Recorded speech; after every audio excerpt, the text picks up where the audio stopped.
everyone. Welcome to Plotting and Scheming. I'm here with Kay Smith, and I'll let Kay Smith introduce herself. Hi, everyone. So I am a YA fantasy author from Louisiana, and currently just, kind of chilling, going through the publishing process. It's been super, super fun. I write queer and bisexual fantasy books. And yeah, I think that's pretty much about it. Okay, awesome. Yeah, thanks again for joining me today. Yeah, I just really enjoy talking to authors and about their process. So I hope you're okay with that. I might have some extra questions that I sneak in here besides the ones that I sent you.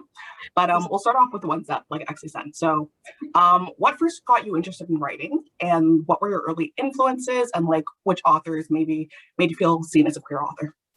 So honestly, I feel like writing was just a natural avenue for me because I read so much. I was such a big reader that I was just like, oh gosh, I wish I could do this so bad. So the more books I read growing up, the more I was like, oh, I kind of wish this was different in this book or this book. And I'm like, oh, if I wrote, I could make those things happen. Um, the authors that made me feel seen, to be totally honest, I was really thinking about this question and how I remember being affected by books when I was younger. And I know this author is super polarizing to people, but one of the first characters that I ever connected to that was bi was Magnus Bane. And Yeah. I think I kind of really imprinted on him. And then after that, I read this book called Ash. It was a sapphic Cinderella retelling. I know that one. I think it kind of blew my mind a little bit because I was like, wait, we can write books with sapphic characters and people will feel about them how I feel about this book. And you can really tell in my writing from that point forward, after I read that book, that so much sapphic characters came out of my writing. It was this is so exciting for me. So yeah. That's awesome. Yeah. So okay. When you were growing up and you're reading Ash and yeah, City Bones, I was a huge fan of City Bones when I was a kid.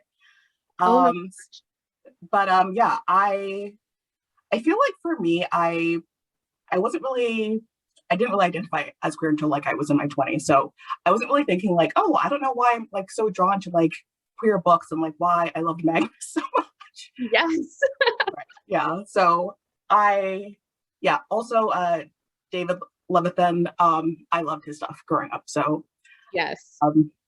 I feel he's probably one of the main authors that kind of influenced me in that way. But yeah, in terms of traditional, okay, actually before I asked about traditional publishing, did you ever write fan fiction by chance? Oh gosh, yes.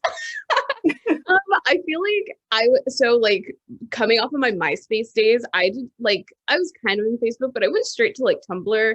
It's lots of fandom fan fiction, lots of Twilight ripoffs. It's so embarrassing at this point, but I feel the fan fiction community back then was so great for me because there was just honestly so much diversity, from what I remember, just because people could write whatever they want and put it out.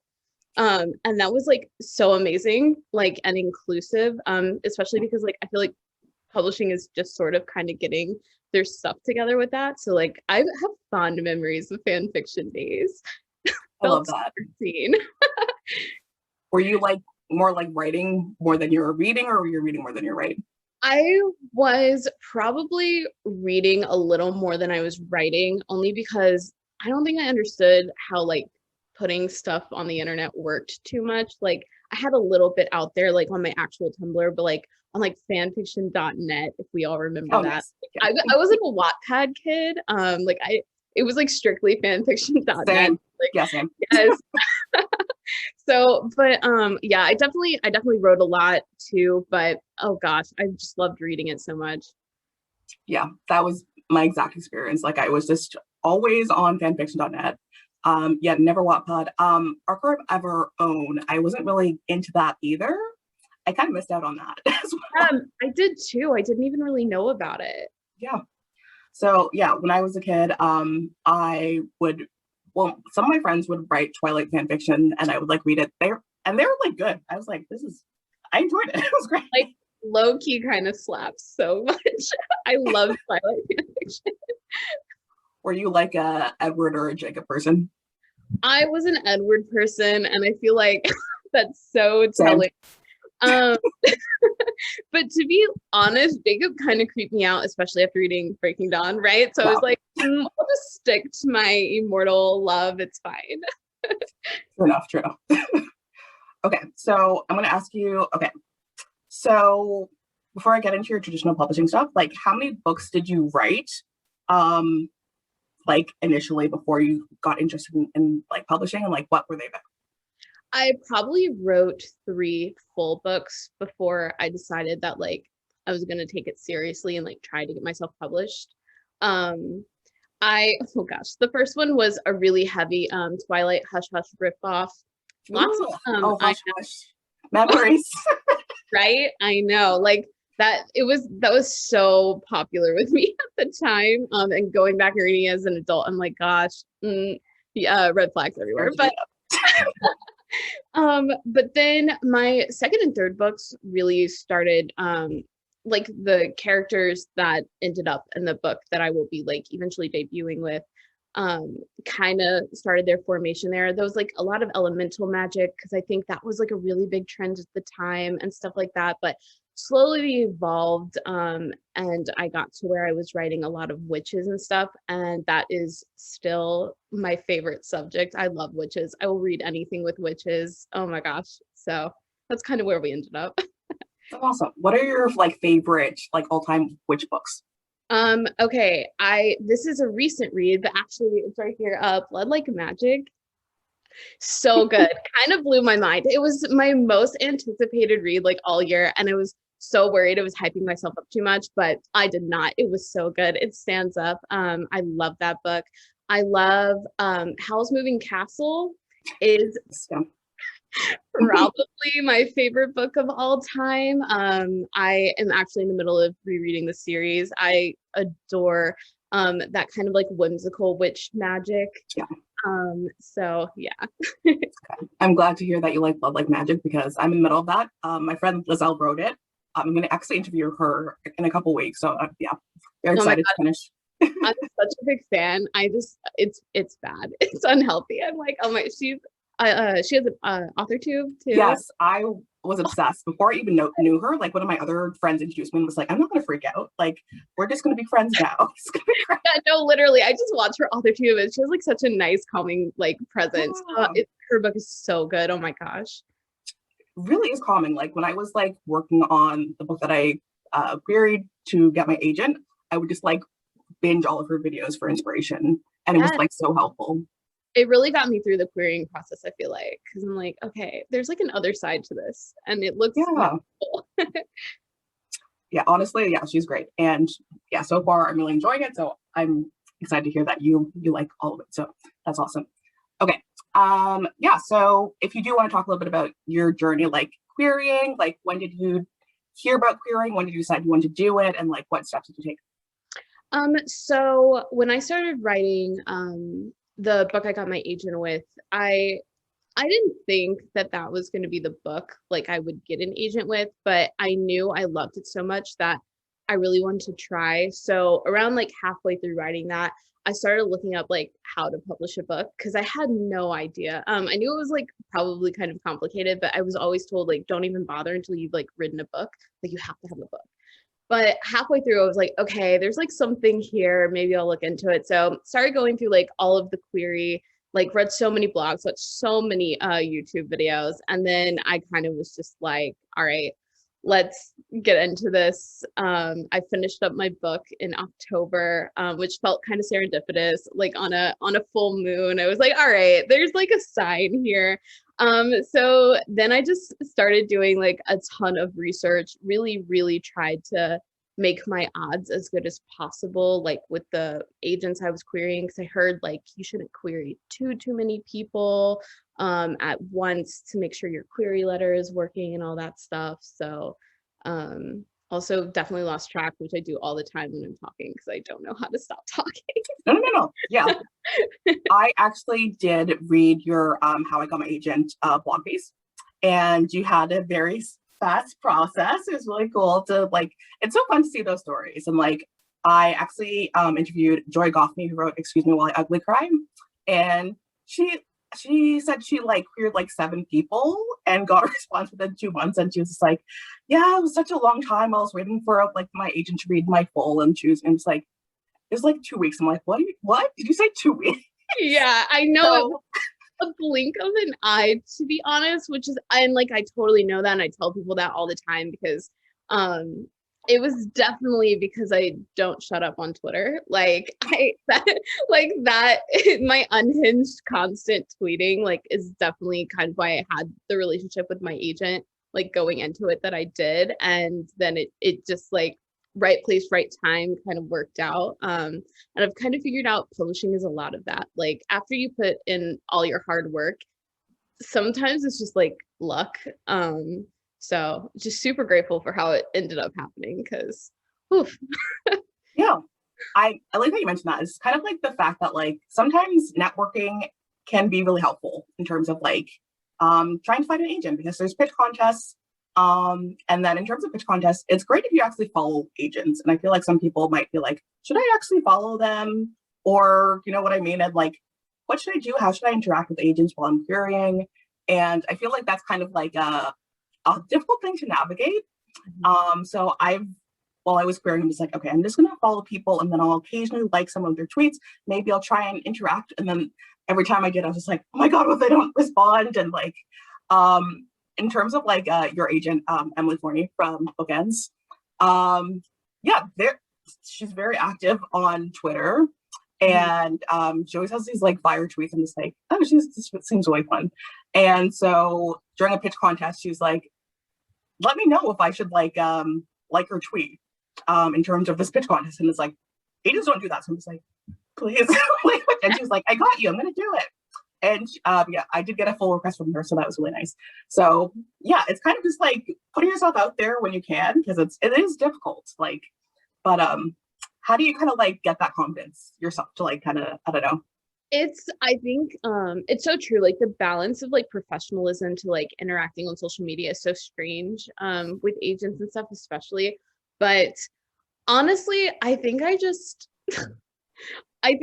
kind of like was like we vibe really, really well, and like we had so much in common that I was like, I'm just gonna go for it, because the worst that could happen is like she has no idea who I am and like has no idea that like I'm even querying a book. So I kept it to strictly like just showing my personality, and I feel like that really connects, especially with someone like Emily, who is super active on social media, who really does like interacting with people, and like she's a people person. It really worked out because I was just like, I'm just everything she tweets that we have in common, I'm gonna tell her. And like like a lot of Henry Cavill stuff came up. Nice, yeah.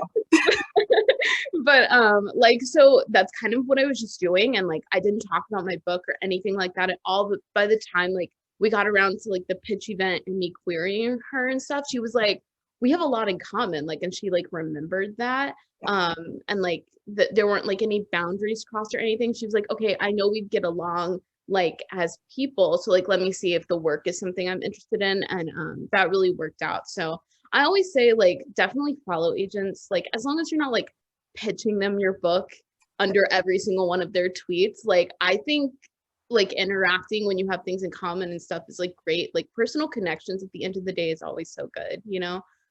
Yeah, that's great advice, because I feel like a lot of people are scared. They're just like, how do you like toe the line between professionalism and then interacting? And I feel like okay, so Bookends, they have this great YouTube channel that I like watch regularly even now, because like even after being agented, they have great advice. So it's kind of like, I think they do have a video on that actually, or a couple of videos where they kind of talk about like, how do you navigate social media and talking to agents while you're querying. So yeah, I don't know why I'm just like promoting them, but they're just great. They are great. Honestly, kind of the reason I even found them and knew I wanted to query someone from them is because their YouTube video is so, I feel like, transparent, and it's really hard to find a lot of agencies who do that. So it was like so amazing to find that. Yeah, it's really, really cool. So I'll link them in this video as well. Yeah, and Emily had a great video on there too, so that was awesome. All right, so moving along. Okay, so I want to know a little bit about your writing process. So are you a pantser, plotter, in between? Yeah. I feel like, okay, there was just like something going around on Twitter that like broke it all down. And I think I am a lawful pantser technically.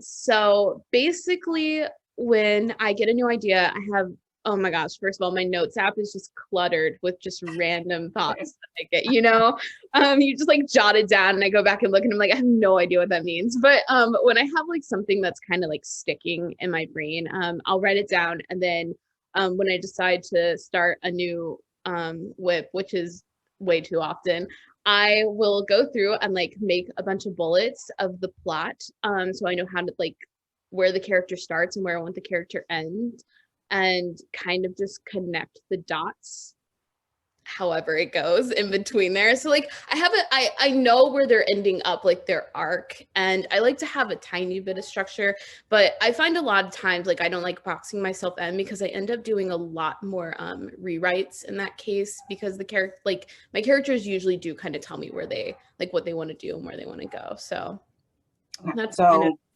kind of you chaotic. use some structure in there, and then you kind of like go your own way and figure out what works for you, which is, I feel like, kind of what I do as well. I did see the thing on Twitter with like the lawful like pants. I think I'm the same actually. Yes. I was like, I connect to this process. This is exactly what I do. Yes.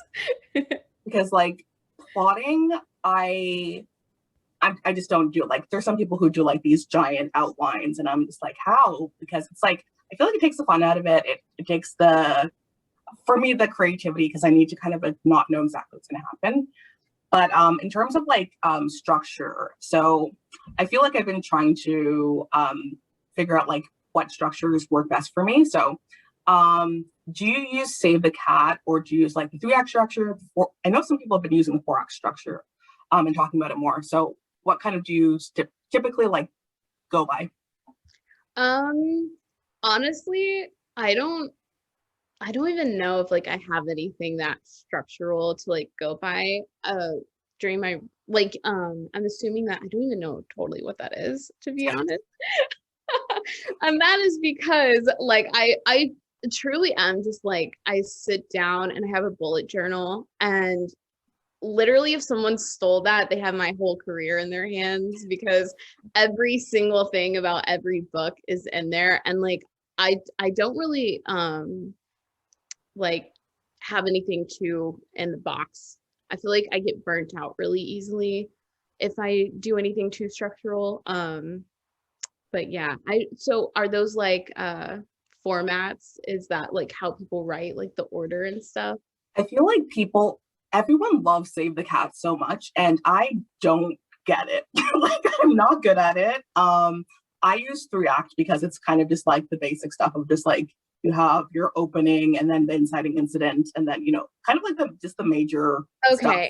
Yeah, like the like triangle we used to do in like English. Exactly. Yeah. I feel so out of the loop, because like I have no idea like actual terminology and stuff. It's like no plot, just vibes is kind of no, that's me. Yeah. Oh yeah, always me. But yeah, I would say that's probably mostly what I do. Like everything in order. Like I like to start my books when things are just about to change.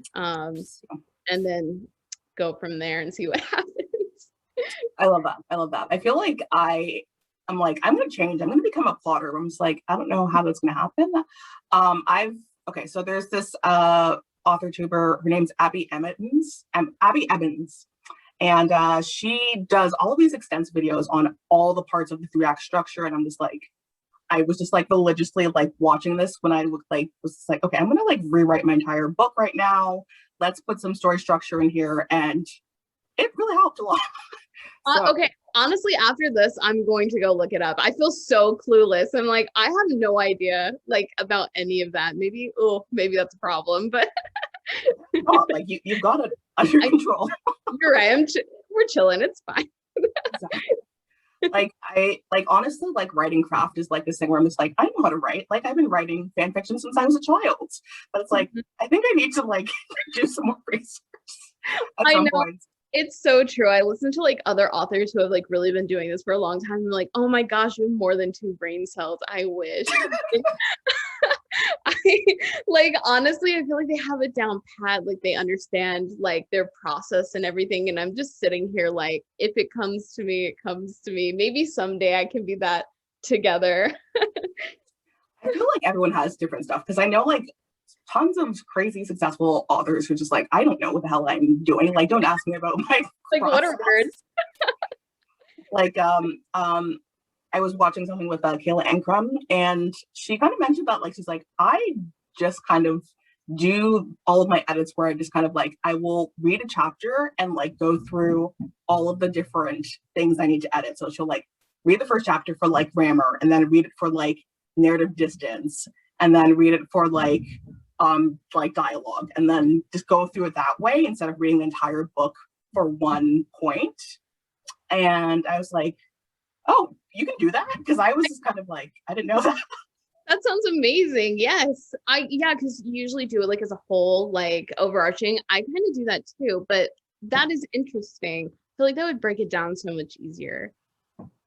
Yeah, like I feel it's very strange for me to like think about the fact that like I have this weird process where I'm just like I write the chapter and then I like probably reread it 10 times and it's really bad, and it's people are just like just continue writing. I'm like, no, it's not The same thing. I feel like I get caught up until some things are like absolutely perfect, and yeah. I really should stop doing that. Or like I read it until I hate it, and I'm like, maybe we should move on.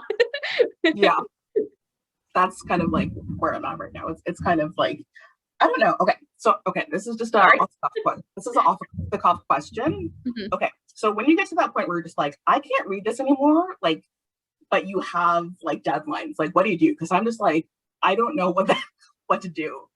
It's oh my gosh, I feel like that is like such a struggle that I don't hear like too many people bring up, but yeah, my brain will just skip over stuff because I've read it so many times and I'm tired of reading it that I like miss things I need to edit. So I literally just kind of like isolate it, and I just like I take it like paragraph by paragraph and like go that way to where I don't have like the rest of the book or anything else to scroll through, because like what I'll do is I'll just sit here and just be like, oh, I'm tired of reading this, and like I go through and I'm like, no, I can't do that. So I like isolate all of my chapters and stuff. Scrivener is like really amazing for that too. Nice.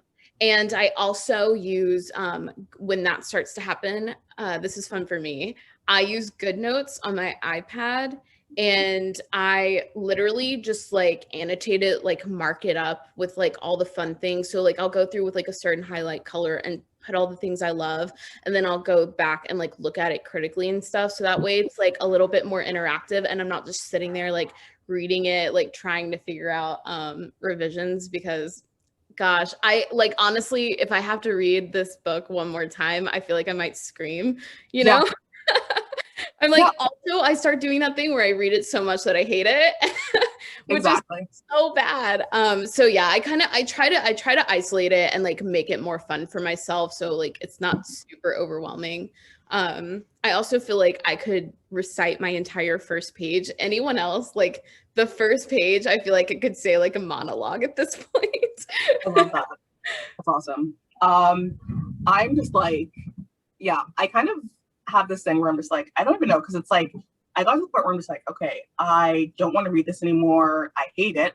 But then I got past that point where I'm just like, this makes no sense in my mind. I don't know if this is good or bad. Is this English? Like, it just doesn't even like make sense to me. And I'm just like, oh God, okay. I guess that for me, that point is kind of like, take a break. You need to take a couple days, because it's like, it's not going to be like, especially when I'm editing, I'm just like, I can't edit if I don't understand, like if I'm not getting what I'm reading. Mhm. So taking a bit of time off, I feel like it's so weird because like I feel like for me, I'm just like I've taken like a week off of like working on like my edits for my agents, and like I've been like, this is good. This isn't like a healthy thing to do. But then in the back of my mind, just like, why are you doing this? Like, stop. You need Yeah, to be writing it every second. literally. Or I feel like I want to read when I'm like burnt out from writing and I Yeah, want to sit, but then the whole time I'm trying to read, I'm just like, I could be writing right now. But then I open my document to write and I don't want to write. So I'm just like, oh gosh, it's never ending.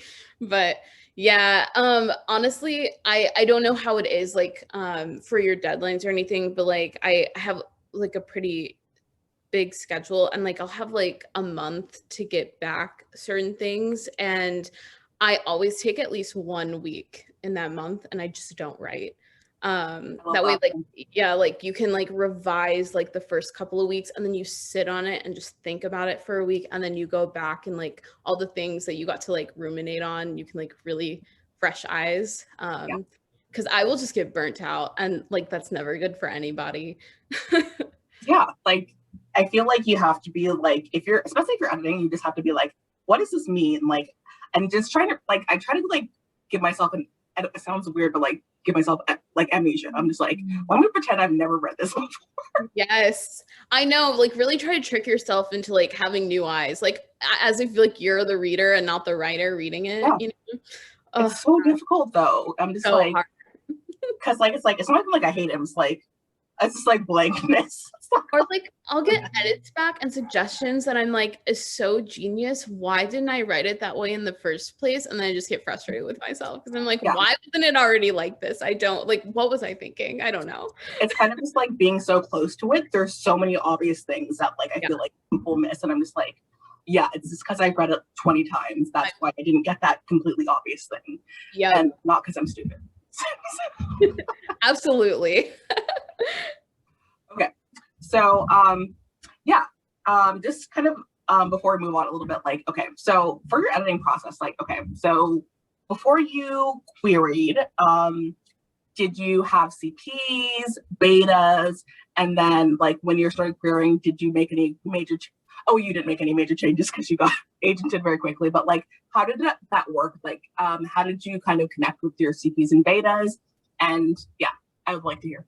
So I had betas, and basically they're the only reason I like even finished writing the book.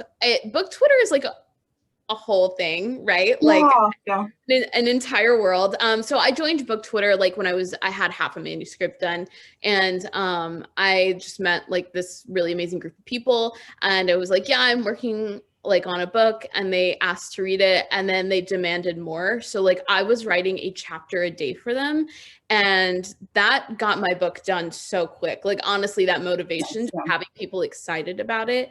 And I do have one. Her name is M, and um she really like went through and gave me like actual criticism, which I cannot like be grateful enough for, because I feel like so many people when they're your friends, they don't want to say anything Right, bad. yeah, But I'm like, please, like if I'm gonna query this, like I need to know if there are like glaring issues. Like it's okay if it's trash, like I'll write another book, you know. But please don't let me like query all these people and it's so bad. So M really went like comb through it for me. I owe her so much. She's also the person who like went through my query letter and stuff. So real MVP there. But after I kind of got her feedback and like made some changes and stuff, especially like my biggest thing was like character relationships and pacing, because like to avoid like insta love or like anything like that, like make yes, sure yeah, all yeah, like make sure the friendships felt really authentic, because female friendships in books are so important to me, and I wanted to make sure like mine really came through so well. And so once I got all that feedback, I got out of the query trenches relatively quickly, so that was great. But yeah, that's pretty much Book Twitter. Like owe a lot to Book Twitter. same for me. Like that's kind of how I connected with a lot of people. Like my main mentor was Louisa Onome, who wrote like Home, which is like a Black Canadian book, contemporary book about gentrification in Toronto. And I already like knew her through like this writing thing in Toronto. and she was kind of like, oh, this is what I'm working on, and I'm like published with like Delacorte, and I'm just like, oh wow, you're like doing big stuff. How did you do that? And then I kind of like I applied for some like writing grants in Canada, and I asked her to be like my mentor to kind of like look over my stuff before I started querying. And that's how I kind of got into it. And then she's like, yeah, you should go on Twitter. And like, that's how I kind of like connected with like more betas and CPs, and like got into like the writing community on Twitter. And it was really interesting because like I was just like, I was so nervous and just like, oh my God, how am I supposed to connect with these people and like do all the stuff? And like I ended up reaching out to the Johnny Garza Villa, who wrote 1500 Miles from the Sun. And they were really like just really helpful. And I was like, hey, can you like maybe help me with like my queer life? They put out a tweet like, I can help people with queer life. I wasn't just like randomly. Yeah. But also wouldn't judge you. That's how you ask people. Like, no, I kind of was just like, I was like looking at people's tweets, just like helping people with queer lives. Yes. So, like, and then also like Amanda Woody, she was one of the first people to help me as well. Amanda's just, yeah, she's amazing. Yep. Yeah, so just kind of like talking to people, I'm just like, let me just be brave and be like, hey, like I'm about to start querying, can you help me? And like, I can't really describe how helpful like Johnny's advice was. And like, I was like so nervous about querying, and then like with like my friend Louise's advice and Johnny's advice, like I ended up getting like my first two queries were like full requests, so that was good. Great. So that's helpful. Yeah. Yeah. But I feel like, yeah, just kind of like having a community is super important. And like, I know a lot of people who are just like, yeah, I have a community from like, actually, yeah, Joria was telling me she got a writing community from like Goodreads, like they have like writing groups on Goodreads. And I didn't even know about that. I'm just like, really? That's cool. I did not know that. Okay. Yeah. So I just thought that was really interesting. Like people like, and then there's like lots of Facebook groups and like stuff like that. Yeah. So I feel like people like writing the isolation, it just makes it a lot more difficult. So like just kind of having people who are like on your team can be so helpful in terms of like getting stuff done. And like what you said about like writing a chapter a day, because people like, give it to me, I want more. Like I feel like when I was a teenager, like in high school, like I was writing like this basically like X-Men inspired like trilogy. And it was like interesting because it was kind of just like I would write like a chapter like every couple of days. Like my friends would be like, hey, print it out and like bring it to school. And that's kind of what inspired me to finish. So yes, it's so true. I remember those days too. Like people like hyping you up and like really just being eager to read your work does something for your motivation.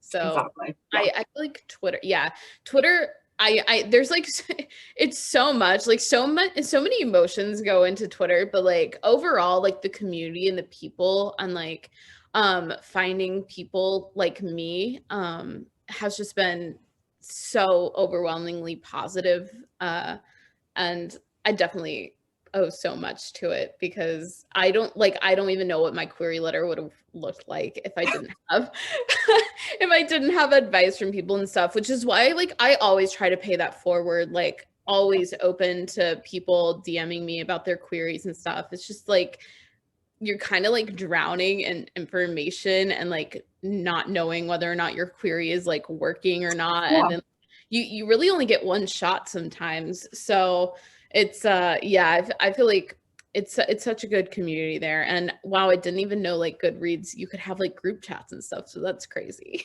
Yeah, it's such a fun thing. And like one other thing, like one community that was really helpful is Clubhouse. Yes. That was actually really helpful. I love Clubhouse. Well, like there's so many like writing sprint rooms, and I was just like, I had no idea about this until like I was finishing my final revisions for like an R&R before I got my agent, and I was just like, I can't do this. And then it was very random. Like I don't know if you know Justin Reynolds, the author. He wrote this book called Early Departures, and he was like, I was on Clubhouse, but I never went into rooms or talked. And he invited me to this room called Epigraphs.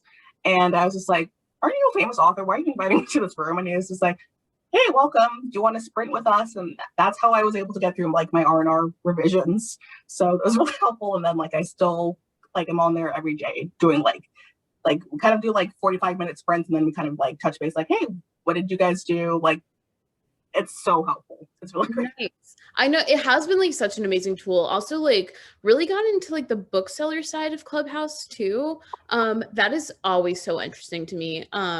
There've been like a lot of talks about like marketing books and like how individual like and indie booksellers and stuff see Yeah, things and like their lists and stuff. And I'm like, gosh, I love that. I could listen to that all day. that's awesome. Have you worked in bookselling before? Because I used to be a bookseller.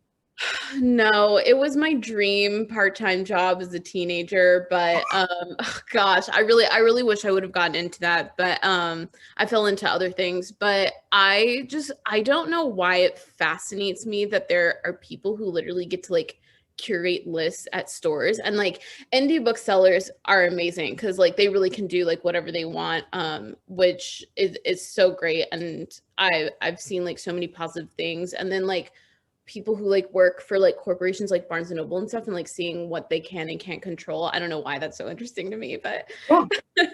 I used to work at like when I was in college, when I first started college, I worked at Indigo in Canada, which is basically like the Canadian Barnes and Noble. And it was like really interesting and like kind of like I don't know. I just feel like as like someone who was like just in college and then trying to like make ends meet, and I was like, oh, this is kind of cool. Like I get to like recommend my favorite books to like random strangers. So it was this kind of like it was a really fun experience. Like I really, really enjoyed it. And it was kind of like in my room, just like, this has been my dream job since I was a kid, because like, I remember going into bookstores when I was a child. Me and my entire family would just like chill there for like hours and like read it. Sometimes entire books. We're just like, let's just hang out here, sit on the floor and read books, which was just a lot. okay, you know what though? Like, and that's what I did. Oh my gosh, I was such a nerd in high school, but in like the best way, because instead of like going to the mall, my mom would just drop me off at a bookstore and I would just read books. And like I didn't have like a library too close. Like the bookstore was a lot closer. So I would just sit there for hours and read like whole books. So wow, I'm Okay. so glad that's like a formative experience for Yes. people. It's so good. I'm not the only person who was doing that. It was just Yeah, it's like universal. That makes me feel great. like I'm like in a very like weird reading family. Like my mom was just like no TV, so we just had books everywhere. And I remember like being like really small and like before I even started kindergarten, and everyone's just sitting around the living room reading, and I was like, I guess I need to learn how to do this quick, or I'm going to be really bored. So that's basically it. Yeah, I love that your family like to read though. None of my family does. Oh, I'm pretty sure like they're gonna be first in line for like the audiobook whenever my book gets published. audiobooks are awesome though. Like They're I feel, great. yeah. Yes. Honestly, it's like this weird thing where like as a child, I was like I was so into reading, but I Hmm. feel like as an adult, it's really hard to keep that up. I feel like for me, especially like I don't know. I guess it is with social media, and like I'm just a very big YouTube person. Like I need short doses of things, and Yeah. then I feel like I've just kind of developed ADHD to the point where I'm just like sometimes what I'll do is like I'll put on an audiobook and then I'll have the book as well and then read at the same time, which is insane. That's But how I do it though. I feel like I absorb the information so much better. Like I just cannot auditor like I don't know what happens when like words are just playing. Like yeah, I don't know what happened. Like we'll be like 15 minutes in and like I have no idea what just went on because like I just check out. exactly. I'm just like I'm thinking other things, and then Yeah. like you're just trying to tell me a story. Like so, I need to look at it and then hear it at the same time, which is very strange. But Yeah, well, it goes a lot faster. Like if I'm yeah, listening to it and reading, I'm like, okay, I can set this at like 2 times the speed and like really get through it. But yeah, I think audiobooks are really amazing, especially for people who just like don't have the focus to like yeah, read books or like they have other things and they just can't sit down and read. And that's so my mom. Um, so like I know like she's like, it's gonna be on audiobook, right? Please, like you have to read it to me because like she doesn't read full books. And I'm like, yes, we'll get there. It's fine. yeah. Like for me, like it's so weird because like for podcasts, I can clean and do other random stuff, but for audiobooks, I need to like be sitting down. I don't know. I guess it's because I'm trying to like pay attention to like what's happening in terms of like I'm a writer too. I need to like figure out what's happening. Yeah. But like for like podcasts, it's fine. I don't know. It's very strange. Podcasts are so conversational, but like books, like you miss like one line of detail and it can like really mess up Yeah. like something else that, like, so I feel that. Okay. Oh, quick thing about podcasts. Do you have any writing podcasts that you like? I'm really into First Draft by Sarah Ennie. I don't know if you've heard that one.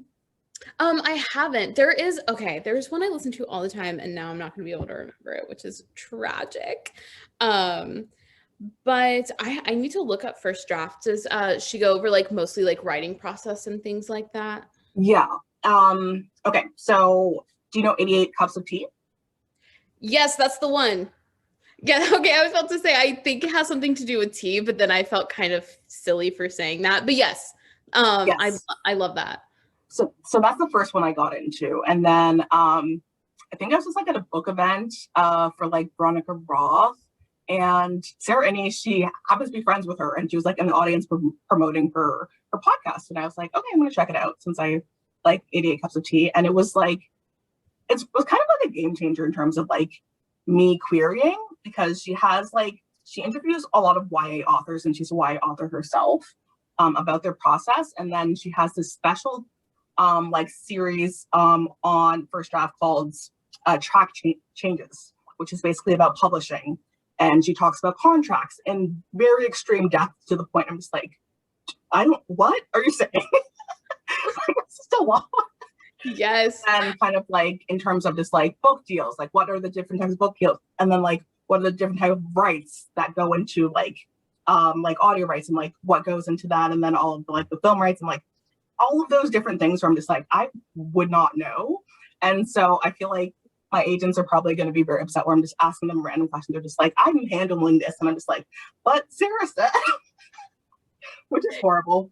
But it's like, it was actually really helpful. And she has like some marketing ones in terms of like making sure that you're marketing yourself well. And if you maybe are not getting a lot of marketing from your publisher, you can hire other people out, and that's something that you can. And I was like, you can do that, like Right? I know. Yeah. That's awesome. That sounds like such a good resource. I know the contracts blow my mind. Like I can barely write the books. I have no idea what's going on in the contracts. Yeah. But that's awesome. Yeah.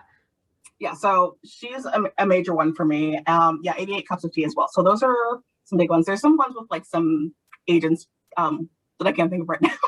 But yeah. Okay, we should probably get back on track. Like, we're just talking about like random stuff. Okay.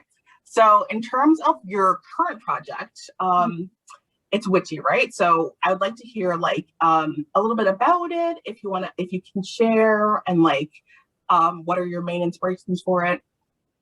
So, okay, I can share a little bit. Basically, it's like if I was to get a bit like a super realistic title, it's just a bunch of bisexual witches who almost die in an enchanted forest because they can't make up their minds. So like it's very like adventure driven. It's an ensemble cast, which is like my favorite kind of fantasy to write. I really love exploring like different facets of people who like have the same powers and are from the same place, but like have vastly different experiences. And it all centers around these magical dice. And I can't say too much more than that, but honestly, what inspired it, wow, expired.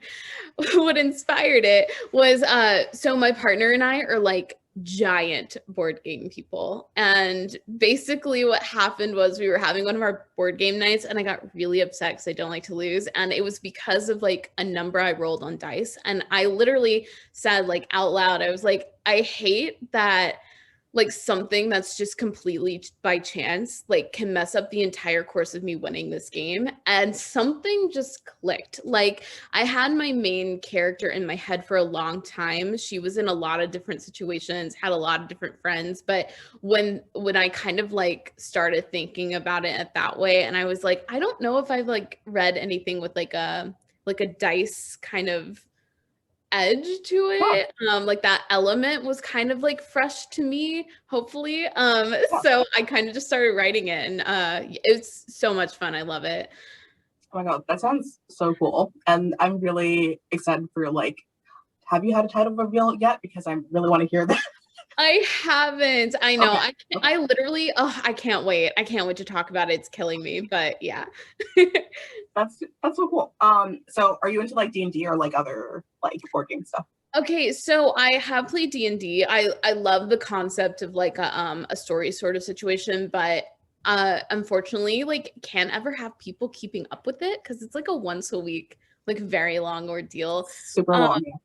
gosh, I know. But so we play like a lot of just other board games. One of our favorites is like Betrayal at House of the Hill. I don't know if like I you haven't heard that one. it's I do this weird thing where I like watch people play board games on like yes. this like on YouTube. Yes.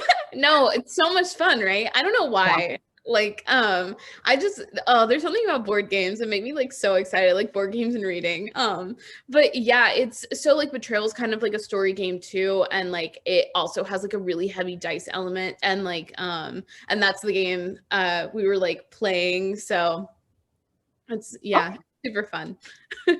That's really interesting. Oh my God. I'm so excited to like for all of your stuff coming up. Oh my gosh, I can't like I appreciate it. Oh, I can't even like believe any of this year is happening. So, yeah, it's been a whirlwind. Yeah, honestly, like it's weird. I feel like being a writer and then being like, okay, I have all these goals, and then when you like they start actually happening, it's like, what? What? I know. I just sometimes I'm just sitting around like I don't like remember what I was doing like a year ago. And I know a year ago we were like all in the middle of a very unfortunate pandemic, but like I don't remember life before that. So it's just so strange because I'm like, what is going on to me? I don't know. I mean, like life before that, I just didn't have time to write. So So true. I feel like I graduated college and like got into like a 9 to 5 job, and like I just did nothing, and like those years seem so bleak to me now because I'm like, why didn't I start this so much sooner? But timing is everything. So yeah, exactly. Okay. All right. So I have some final questions for you. Okay. So maybe okay. So I'm gonna put this into a two-parter. So advice you might give to queering writers, and then writers who are just like starting out in general. Yeah. So, querying writers, my technical advice is to check your word counts. I feel like I scream this to people all the time, but it's because every time I like do like a query critique or something like that, the word counts are always like wildly off. And I know, like, at least from my agent, like having conversations with her, that's like the first thing she checks. Yeah. And she will like sometimes have to like auto reject because it's like it's wildly out of like that genre's range. So that is always my advice technically. And then on the flip side is that like emotionally, I the query trenches are hard and I didn't even go through them for a very long time. So like my biggest piece of advice is just it's not your writing necessarily. Like you're not a bad writer if you're not getting full requests or things like that. Like there's so Oh, much that goes into it, like agents lists at the time, the market can wildly change, and all of a sudden like your book is in demand, so that's my biggest thing, like taking stuff so personally, and it's like so subjective. Like I know it's so hard, but it doesn't mean you're a bad writer, and that's like my biggest thing. And then people who are just like starting out writing, I would just say like as long as you're writing what you love and stuff, and like you're really sticking to it, I feel like it's so much perseverance and yeah. stuff like that. I feel like I wish I could go back and tell myself like I don't need to tailor my books to like what I think other people would want them to be, or like I feel like when I really started writing my characters, and like I wanted to write queer books so bad because I needed them so bad growing up, and had never really like seen myself in those books, but then I was so worried about writing characters that encompassed every, like, the entirety of being queer, but like you can't do that. Like the community, and it goes with any like marginalized community, like they're not monoliths. So like I feel like you need to write what's super authentic to yourself and like what's going to make yourself happy. And like if you're writing your experience, I think that's super important. So that's my biggest piece of advice. Like don't try to please literally everyone. That obviously doesn't count for like being sensitive about things and like stuff like that, but like as far as like trying to represent yourself, I feel like if you're being authentic to yourself, that's the best thing you could do. So That's fantastic advice. Yeah, thank you for that. Like, I feel like in terms of that, it's very difficult to kind of like be objective and be like, oh, you know what? I have my own experience and that's it. Like, I don't have to fit myself into other conventions, especially if you happen to be marginalized, and trying to fit into conventions. So just kind of like, this is my experience. That's basically it. And kind of trust that even when it seems difficult to do that. So I really like that. And then I'm just going to put a little bit of my advice for queering writers. Don't rely on feedback from agents. You need to get feedback from CPs and betas because agents, that's not their job to give queering writers feedback. They're working for their clients. They're trying to find more clients.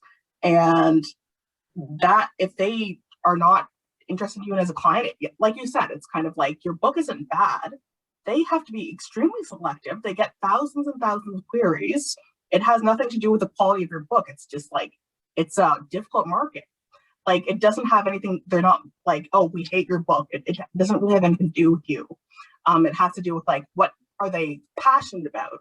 You have to find the person who is like most passionate about your book. So if you feel like, oh, this person, why didn't they like it? What, I mean, like, it's kind of like, they might have liked it. They might want to read it. They just don't have space or they don't have time, or it just isn't a number of different things that might have to do with the market, like you said. So it has nothing to do with your book usually. It's kind of like what they are able to take on, which is very little because they have other clients.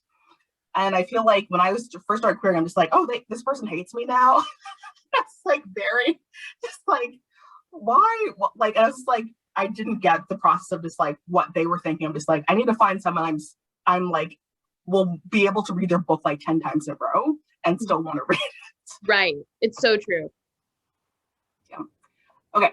So we're going to be closing off. This is the final question. What are some of your favorite reads that you've had recently? Okay, so I feel like most of them are witch books. Blood Like Magic for sure. I also recently read Witches Steeped in Gold, which I highly recommend. Yes. So good. I am rereading Howl's Moving Castle right now, and I know that's technically cheating, but gosh, if you haven't read it, please read it. That's also so good. Ace of Spades, if you like thrillers. Oh yeah, super good. So good. And I actually usually don't read thrillers and stuff like that, but like it got me on a giant kick. Like I read Ace of Spades and then I did the Ivies and then like I just kept going because I was like, I need this so bad. It's so good.